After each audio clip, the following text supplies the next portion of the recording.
Chapter 2 Ashes into Light Novel Chapter 2 The Landlord's Gaze.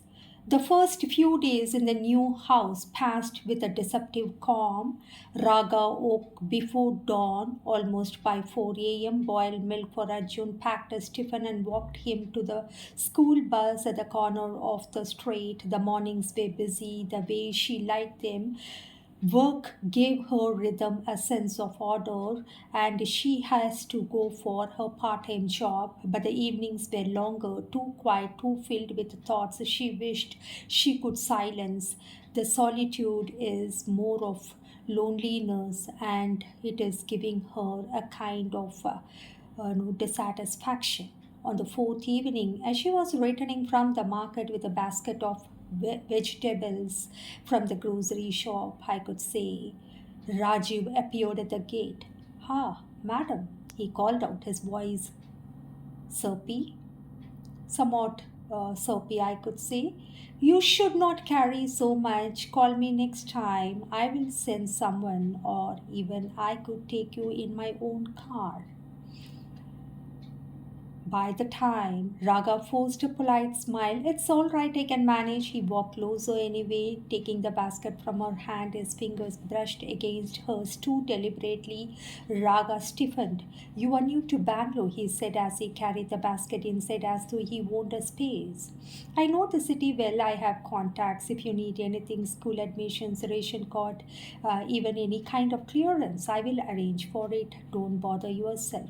"That's very kind," Raga said carefully, retrieving the basket and setting it in the kitchen. "But I will manage." Rajiv leaned against the door frame, his gaze lingering on her longer than necessary. "You don't have to manage alone. A woman like you," he paused, letting the weight of his stare finish the sentence, "shouldn't struggle." Raga's throat tightened. She shifted her dupatta over her chest, suddenly aware of his eyes, where it is staring. "I have work to finish, Mr. Rajiv," she said firmly. "Thank you for your concern." He didn't move. Instead, he chuckled, the sound low and unsettling. "You are strong, madam. I like that. But remember, strength doesn't mean you don't need protection. Men in the city can be cruel. I am there to help you, and I wish to discuss about my personal matter with you. The day when I saw you, I made up my mind. You are someone who is destined to me." Raga met his eyes for a brief moment. Behind his smile, there was something hard, something territorial. Later that night, while while she was washing the vessels, Anita Raga noticed the balcony light upstairs flicker on. She glanced up. A shadow moved. Raju pacing, and he was passing near the railing, always facing her window. Arjun skipped into the kitchen. "Amma, will Appa come visit here?" Raga's hand froze on the steel tumbler. "Oh my God, hurry!" Her estranged husband. He had promised he would check in once they settled. She dreaded his visits, for they were never about fatherly concern.